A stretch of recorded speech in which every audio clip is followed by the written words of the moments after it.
Gabby, you've called in amazing women in the Los Commanders community. Oh my god, yes, Jamie. I want to know more about how they made it. Yes, right? They're real stories. Where the idea for their business came from, how they invested in it, how they got their clients. I think this is a podcast. Well, fairy godmother, you're hosting it. Do you dream about me?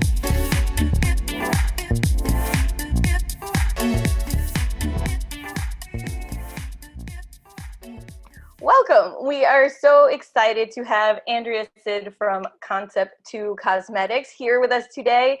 Andrea is part of our Las Comadres community, and she is an inspiring, amazing woman doing big things. We are thrilled to be able to share and learn from her today.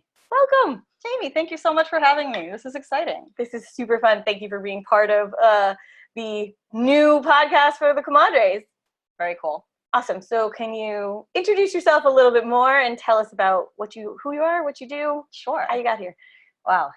So my name is Andrea Cid. I am the managing director of Concept to Cosmetics. We are a bath and body cosmetics manufacturer in Doral that has been around this is our 31st year. Wow.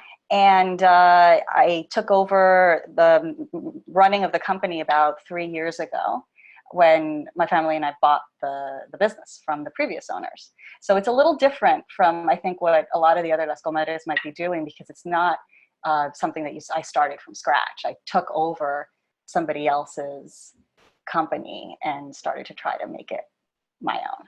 That's awesome. So the company was started 31 years ago. It was originally Miami company, small, that was really focused on fragrances and still is. And we basically export 90% of what we manufacture to over 55 countries. Oh, wow. So we're all over the Middle East, Asia, Latin America, Caribbean. And part of what I've come in to do now is to really expand what we're doing here in the US. And that's what I kind of came in with Las Comadres, with Hype Nail, which is a very new product for us. That's part of our Hype brand. And it's a plant-based nail polish. So it performs the same way as a regular nail polish. It has really cool colors and all of that, fast drying, all the good stuff. But it's made from corn, potatoes, and yucca instead of petrochemicals. That's amazing. I mean, if you haven't used the nail polish yet, you should. It's great. And they come in really bright colors, which makes me very happy. Yeah. So the cosmetic industry is not usually known for their plant-based stuff. It's usually a lot of chemicals. So are you switching over a lot of the company in that way, or is it already there? I think it's been moving in that direction, and where it makes sense, absolutely. So we've been paraben-free probably for at least 5 years. We're cruelty-free, and we are Leaping Bunny certified. So I think that the consumer is definitely looking for something that is non-toxic. You're putting it on your body, and you want something that is going to be as natural as possible, but you still want it to work. Yeah. So there is a bit of a balance, but our consumers all over the world are looking for more green, more natural. They want it to work, and they want the price to be right. Yeah. So it makes it for a really interesting, very creative way of developing products now. That is awesome. So how did you go from, I see this company and I want to buy it? Like, what was that process? Well, actually, it was my brother that found the company first. We were working on a different company, of natural products, food company, actually. And we had been running that for a bit, and frankly weren't too successful with it. I mean, we really worked so hard on it, and I think just because of the timing and what we were trying to do, it wasn't the right moment for what we were trying to do. What was that product?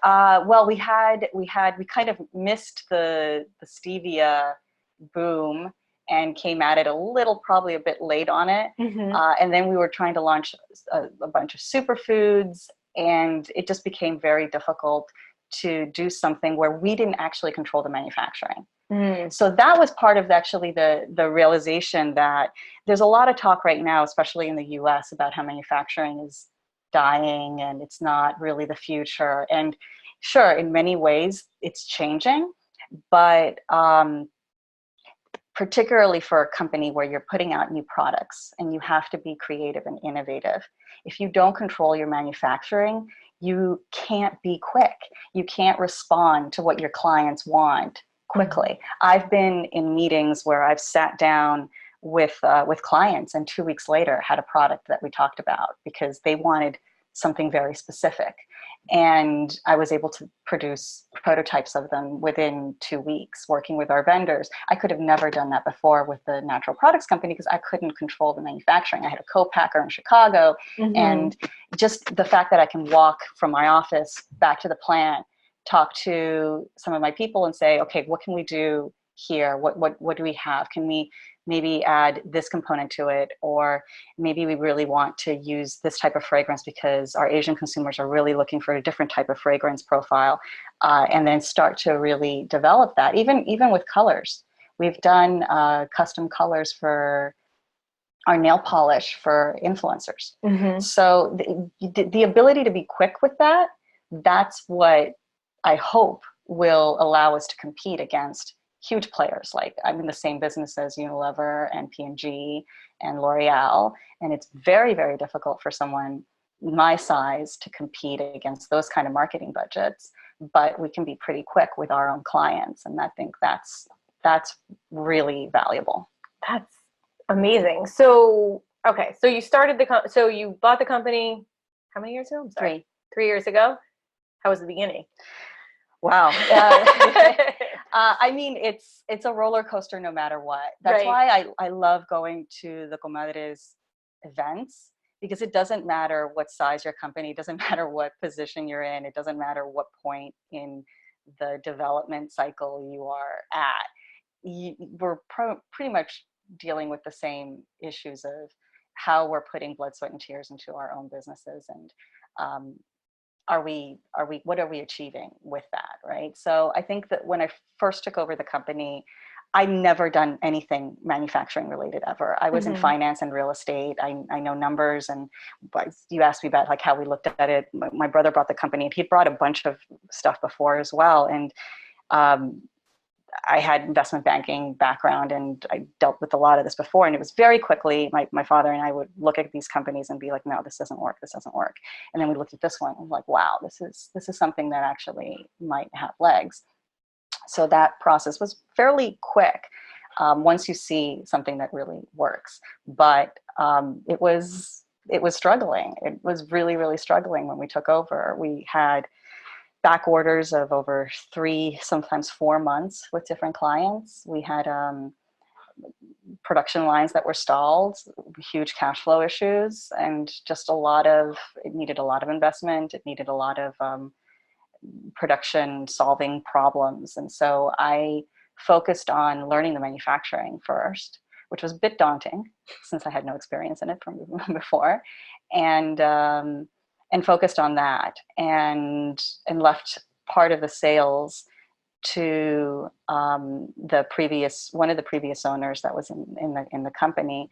The previous owners did a transition with us for a few months, and then finally I ended up slowly taking over all the pieces of it. But I mean, it's still a roller coaster ride. It's still like some days are, how we have to make hard choices about what you're trying to invest in, and trying to stretch every single dollar as far as it'll go. And I've definitely made a bunch of mistakes that I wish I could go back and undo. But I can't express to you how exciting it is to actually take an idea and then execute it, and then see it on a shelf in Dubai, for example, and realize that you had a hand in that, along with all the other people that work at Concept 2, and how that gets put together is really fun. Every day is different.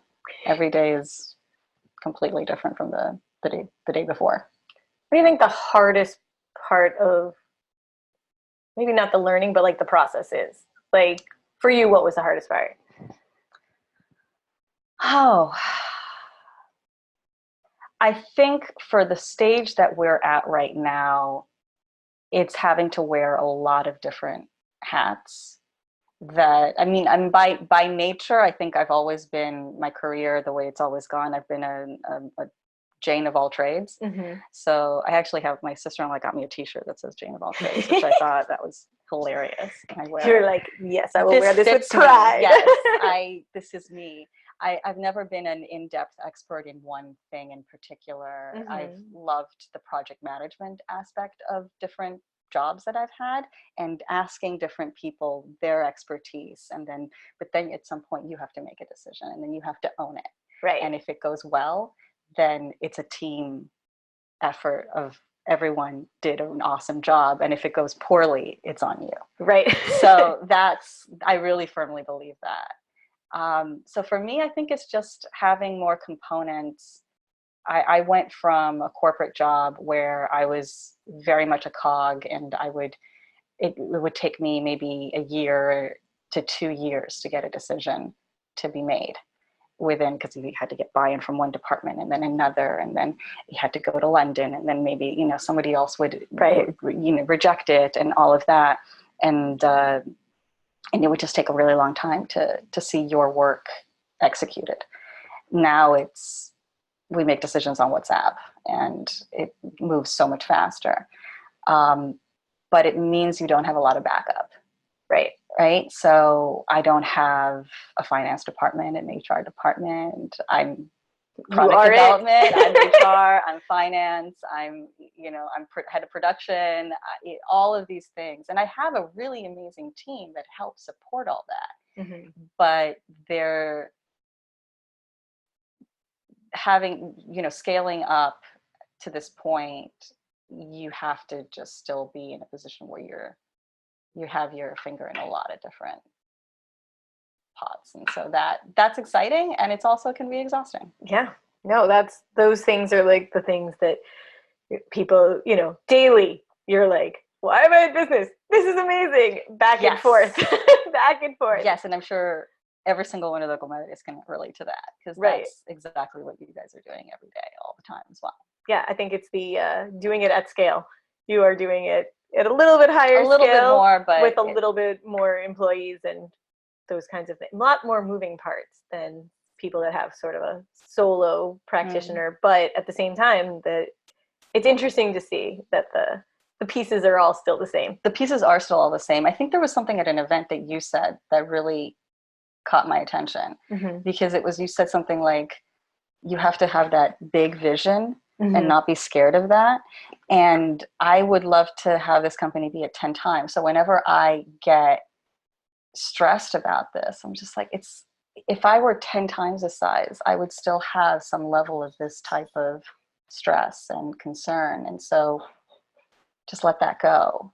Right. Because just having that higher ceiling made it a lot more easy for me to be just like, yeah, it's just par for the course. It's what's going to happen. This is what's happening right now today.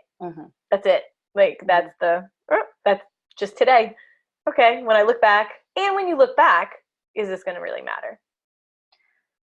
Sometimes it does, and sometimes it's like, yeah, it'll matter, but it'll matter in this way. But it's like, it's never nearly as big as it feels in the moment. Exactly. And it's also not, there's just so much you can't control. Yeah.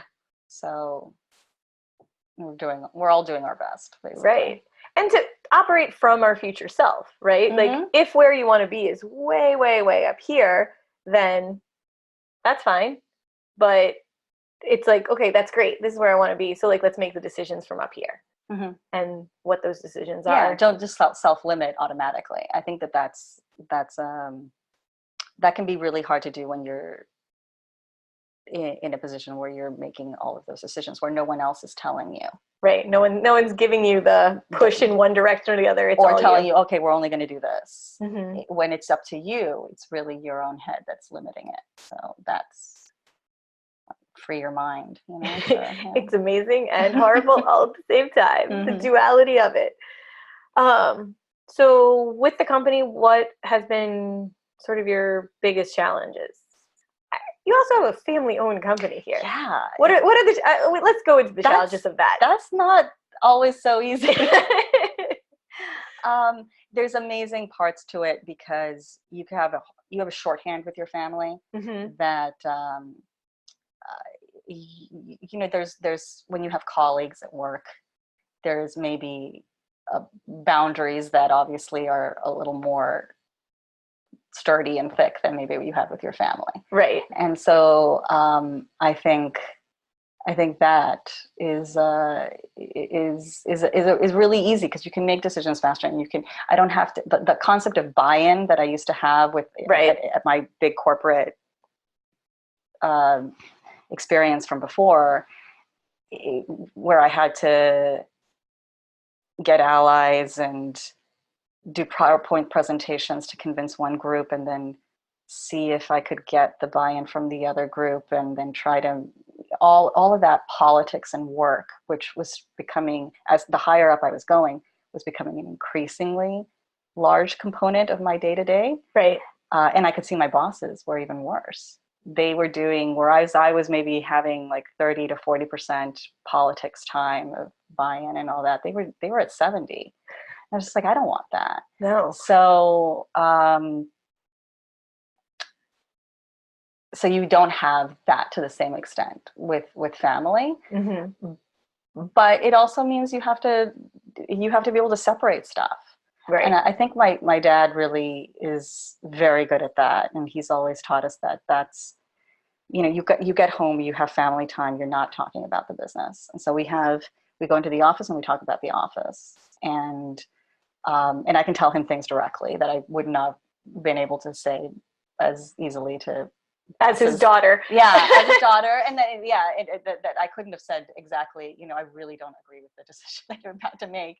I don't think I could have been as straightforward with bosses that I've had in the past, but I can be with him.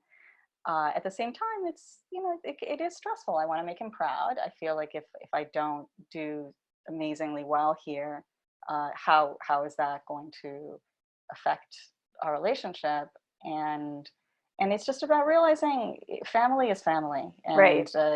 My parents are going to be super proud of me, and as they're a already daughter, super proud of you. And regardless of what I do with my day job, and then the rest is really that entrepreneurial culture that we've had within our family. It's being passed on. Right. It's just you have families where the parents become kids become doctors, or maybe the kids become lawyers or whatever. We have that sort of culture of entrepreneurialism, I think, is really being passed down. That's such a cool thing to have, right? Like the ability to appreciate entrepreneurship, and then to be able to learn from your parents in doing it it's a great space to be in. Yeah, I appreciate that from both of my parents. Both of my parents, I think, are really very entrepreneurial people. So that's something that we've always appreciated as well. But yeah, but it's not for everyone. I mean, I can also see how the children of doctors will be like, oh God, I never want to be a doctor. You're like, I got to be an artist. Yes, or I can't. I don't want to have my time and the stress and what I see in my family. But for me, it fits. Right. For whatever my parents would decide to do, for me, it really does fit well in what I want to do with my day to day. And is your brother working within the company as well? No. Sadly, he passed away last year. Oh, wow. Yeah. So when you talk about sort of that family connection, he was the one that found the company. So it was really, really rough realizing that he wasn't going to be able to be a part of that, and seeing it on a day-to-day basis. Because he was just heart and soul so much of what we were doing for the last 5 years. And at the same time, when he was sick, I was able to take off completely or go in and out as I wanted. And I didn't have to take a leave of absence or explain anything to anyone, because our entire family and the entire staff and everyone really stepped up to help our family when we needed it. So I think it's a very different model from what I see regular businesses. Some businesses maybe are a little more open about how to support their staff. Right. But I think when you're in a family business, that just becomes even more critical. And that's how my family supported each other during that time. It's just amazing. I'm so proud of everyone, and how my aunts and my uncles and how everyone backed each other up, because it was just such an incredibly horrible time. Yeah. It's nice to be able to look at horrible times like that and be able to come out of it and be like, oh, we did well. Like, maybe in the moment it is awful, but it's like, okay, as a company, these are our values. These are our values. This is how I hope to try to support the people that work for me. They know that, and they saw that. And I'm just so thankful for every single person there that kept the business running. Right. While we were in the hospital, while, we were just dealing with so much. Which is amazing. It's like great to be able to have that with your employees, and to be able to have that gratefulness, to be able to be like, oh, to be able to reflect on it and see it as good as it could be at that moment. Very nice. So as your company has grown, you've added Hype Nails in. Yeah. What has that been like? It's interesting because it's like having a startup within a larger company. So we have this large business of exporting that has been around for 30 years that still needs a lot of work, and it requires a lot of travel. And then we have this startup that is just getting itself off the ground, and that takes investment. So I feel like I'm getting the opportunity to look at two very different businesses at different stages, and that's really exciting. And they have very different challenges, and so I have to make decisions about sometimes where I'm going to invest, and does it make sense to invest here or there. We've gotten, I think, a lot of reception given the amount of time and energy that we've been putting into Hype Nails. It's really taking off. We got into Urban Outfitters this summer. Congratulations. Thank you. They put in their third reorder, because they wanted to do a summer colors to start, and now they're expanding for fall into all of their top stores in New York, San Francisco, and LA. And then I got an email yesterday that they want to put our treatments into 50 more stores. So it's exciting. I need to make sure that we have production ready. I need to make sure that we have all of this in line, of course. But it's thrilling that we're getting that kind of reception now. But for every single win, there's 5 rejections. Yeah. So that you just have to keep plugging at it and see where it makes sense. It's not easy to do retail in the US. It's actually in many ways a lot easier to export, because if you can get in with the right distributor, they're usually the 1 or 2 in their market, and they have all the contacts. They can just ship a container out to them, and they know how to commercialize, and then you just support them, and that's it. But in the US, it's so much more fragmented, and it's harder to break through. There's a lot of competition. So it's a very different place to be. You want to be with retailers that are going to support you and are going to support a smaller brand, right? So it can be a bit tricky to navigate that. So Hype Nails is in Urban Outfitters. Is it in any other like large retailer, or do you go after the smaller boutique-y kind of stuff? We've gone. There's a great wholesaler online market. So we've done a lot online. We've done a lot through Amazon, through our own website. We started out that way, which I think is a really great way to start, because you can really see how your customers are responding to your products and what sells in well. real time. In real time, you know what colors are selling well. You know what issues you're going to have with shipping. You know you can get your staff up to speed on a lot of that, so that then you can scale. I think what happens to a lot of people that are just starting out with, particularly with CPG products, is that you want to get into the huge store, and that's phenomenal. If you can do that, you scale up, it's all good. It takes a tremendous amount of cash flow to do that, and they require a lot of support.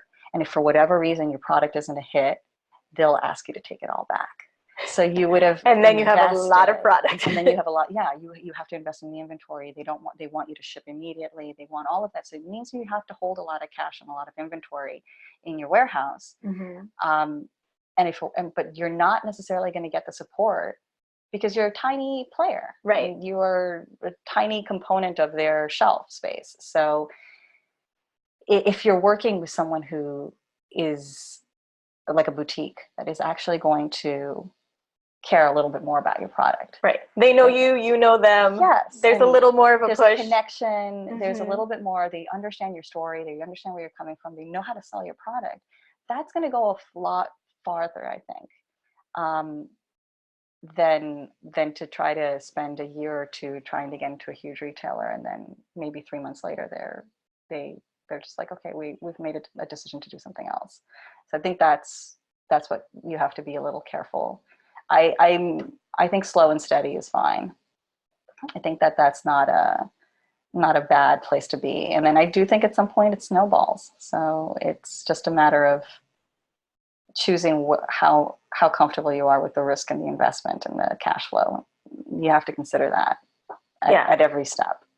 So the one question that I was asked many times by many comadres when I was saying that we were going to do some of these interviews was like, everybody wants to know in the beginning how much cash is put in, how much investment is put in, how much investment is put in from you, from investors. Like, people want like the real advice, because it's like, do the little things, then big things happen, and like that line in between is like the part that's always so scary. But no one talks about this. No. I'm so glad you're asking this, because everyone, I used to go with Cid Botanicals, with the company that I was running with my brother. We used to go to Expo West. And so you see these huge companies with these huge booths, and you see like some up and comer, and the story is always like, oh, she started the cookie in her kitchen. It's her grandmother's recipe, and next thing you know, she's in Whole Foods. You're like, no. That's not how it works ever. That doesn't happen that way, but that's what media and like that's what a lot of the articles that you read about this founding story will portray. It's not true. It's day in, day out work. And then suddenly you get an opportunity and you've set up everything already to be able to take advantage of that.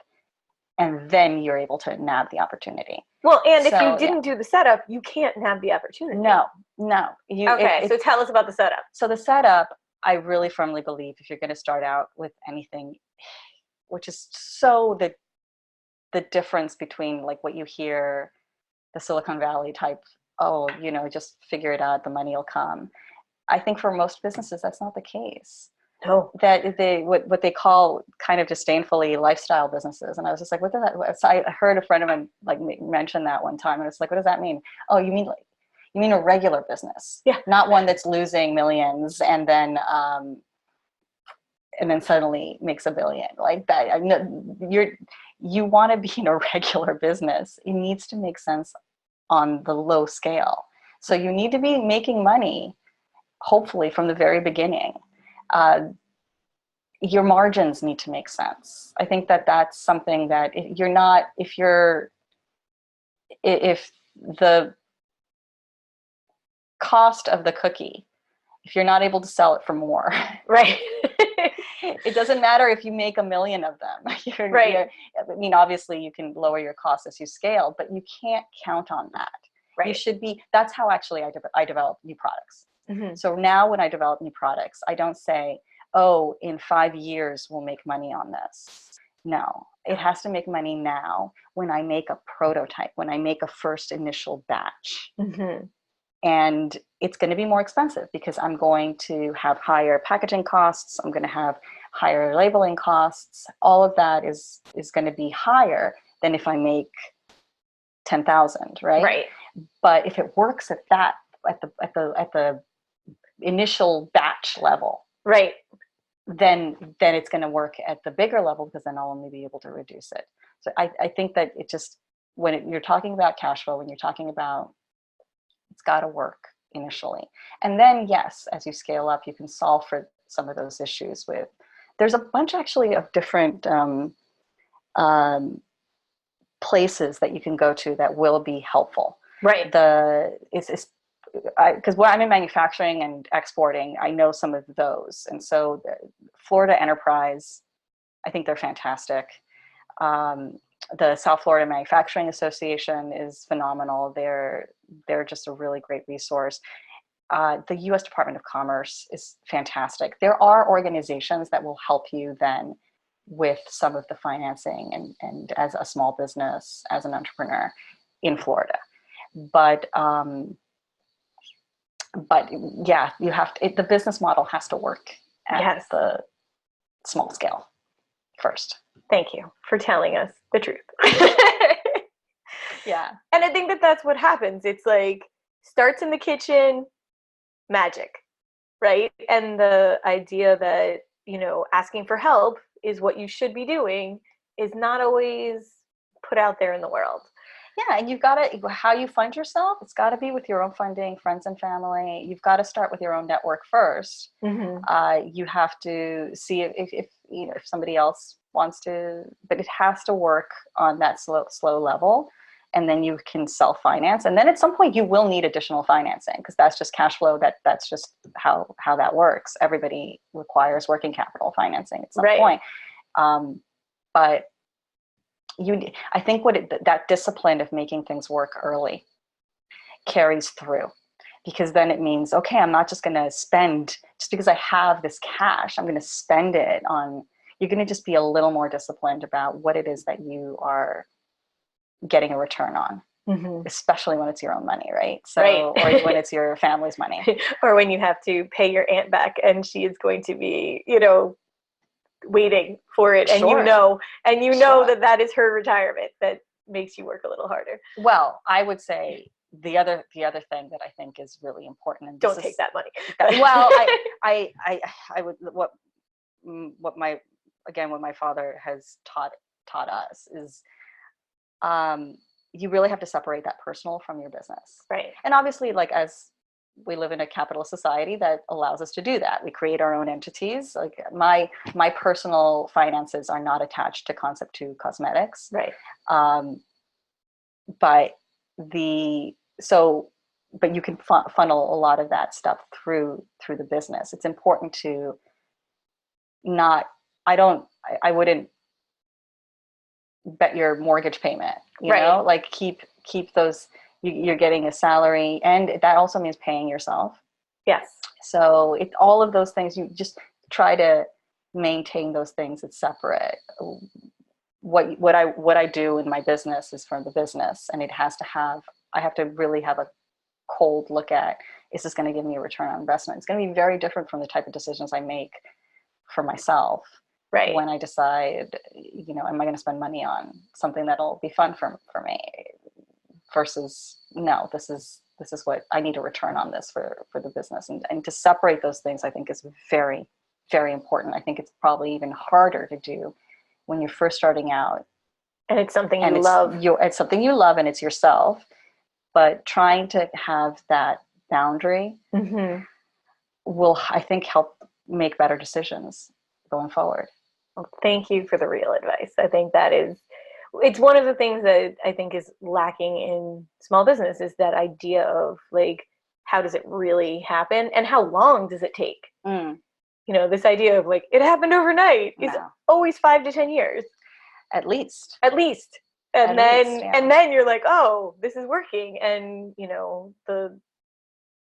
the feeling is, I'm not doing something right if I'm not at that level?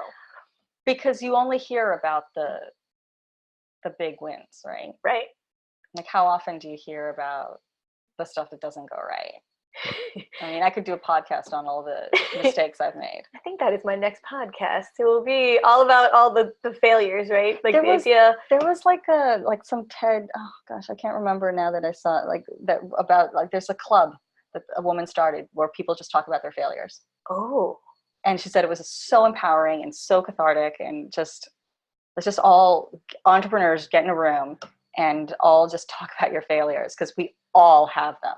So we all have them in everyday life, and like for entrepreneurs, are like half the time you're sitting there like everything's fine, and it's not fine. but that's okay. But like, it's the Godfather, right? This is the business we've chosen, right? So exactly. You just kind of get zen about it and like that. All right, Comadre's failure day. I think it's coming. It's coming. You're gonna be leading it. It's gonna be amazing. Yeah, I love it. So in terms of, since we have you here, I want to talk about a little bit about marketing. Sure. So when you were small, or when you're doing like the hype nail side of it that was on the smaller side, how much are you getting? A lot of information from your marketing? Are you getting, what is the pieces of the marketing that you find are most helpful, move you forward quickly? What are the pieces that are the advice that you wish you had? How's that?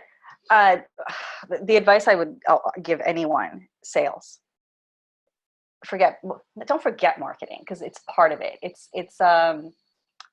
I find that there are a lot of people that are very enamored with the concept of marketing because it's interesting. Right. It's pretty. It's pretty and it's fun. Right. And you can make really cool graphics, and you can do all sorts of stuff. So I'll give you like my 2 cents on it. Sales. Yes. I don't, this is going to get very real now. Like, sales is like good sex. Yes. It'll save a relationship. It'll save a company. But like, you have to have it. It doesn't, you can cover up a lot of mistakes. Right. With really great sales. Very nice. So don't focus on the marketing, focus on sales. And that's where your time should be. That's where your time should be, because you're selling your product, and that's what you should be doing. But in terms of like the actual marketing, like the PR stuff, the social media stuff, all of that, sure, yes, you need a presence, you have to have it. But it's not going to bring in money like the sales part. Well, I think people like to hide behind the marketing because the sales is scary. Sales is scary. Sales is terrifying, but it's amazing. But yes, it's like, and it's not for. I think it takes a very particular type of person to be really, really good at. And I'll be the first to admit that I am not a sales person. Right. Like, I can go into a meeting and I can sell when it's my product and I understand it and all of that, of course, and I will absolutely do that. But the people that I've seen in my organization and other places that are really sales people, right, and these people, they're the ones that they don't care if they get the door shut in their faces 10 times. They almost they get like it. So hyped up. They just forget it. They just like, okay, done, next. They get so incredibly hyped up when they make that one sale, right?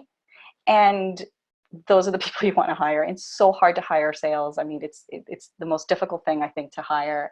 My husband is also an entrepreneur, and he's finally figured it out. And it took a lot of time and money to figure that out. And but that's where you want to put your investment in when you're starting out. Sales, and recognize what you're not good at.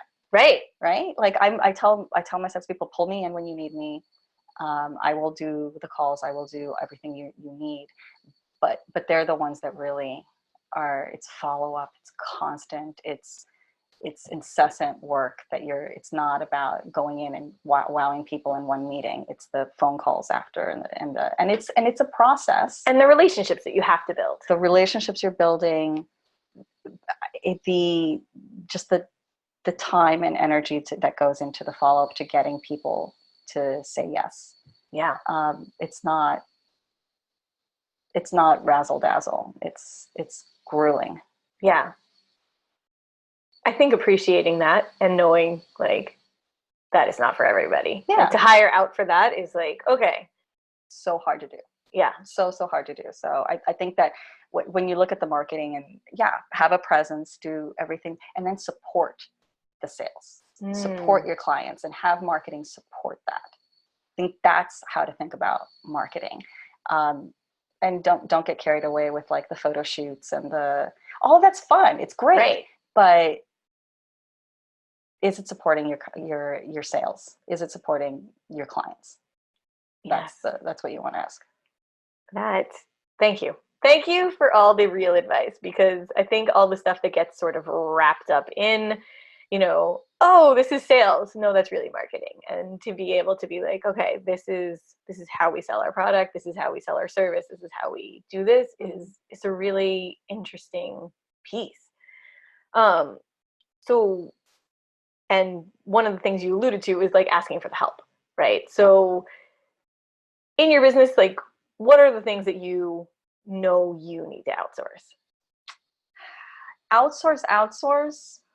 Or at least like the piece of business that you're like, I understand how that works. I want no part of it. Or I would like really good people to take a part of it, I guess. There's tons of stuff that, I really wish I'd done more chemistry in high school or college. I've learned a lot. But I have great people that know how to blend and how to mix. And what I think is also really great. I have a great graphic designer, and he has an amazing eye. I'm the type of person that I know what I like when I can see it, and I've gotten increasingly better at explaining that. Right. So I think it's very hard. I'm sure all the graphic designers who have clients, they're just like, yes. They never tell me exactly. So I've tried to get better at being more precise, because I think that helps, and showing visuals. And otherwise it's like, just make it pretty it's not really helping. No, but I do appreciate our graphic designer, who he can do stuff that I give him a brief, and he creates something that is perfect for what our clients need, and it's going to communicate. If you're really talking about marketing, it should always be your product, right, first, and then supporting your clients. So for me, that's supporting my retailers. So before I put out an ad in a magazine, or I want to do whatever, some ad, or even social media, I would rather support the stores that are selling with testers, with free products, with we have these cosmetic bags, with giveaways. I'd rather do things with them than something that is just going to kind of make our brand look bigger, but not actually. You need a lot of cash to do that well, right? You need to be everywhere, and that takes a lot of cash. So it's better to go in and support the store or the place where you're actually selling. Nice. So every podcast we ask a final question. The word comadre is what mothers and godmothers call each other. It's a relationship built on complete trust and sisterhood, and knowing someone out there has your back and support fully. So tell us about one woman in your life that gives you that kind of support. Oh my goodness, my mother, of course.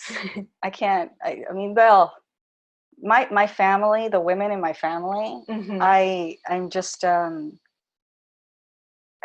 so thankful for them, because they are like that. They are that sisterhood, and they are very much that support network that is constantly rooting for you, no matter what.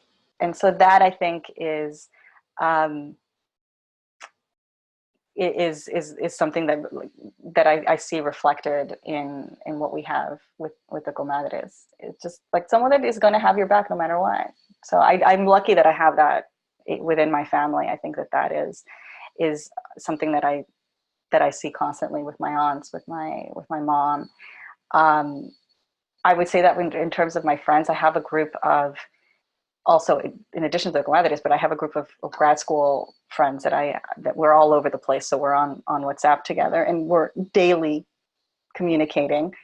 And the way we have each other's backs there, that also is so helpful. We celebrate when things go well. We give each other advice and we're all in different careers and different industries.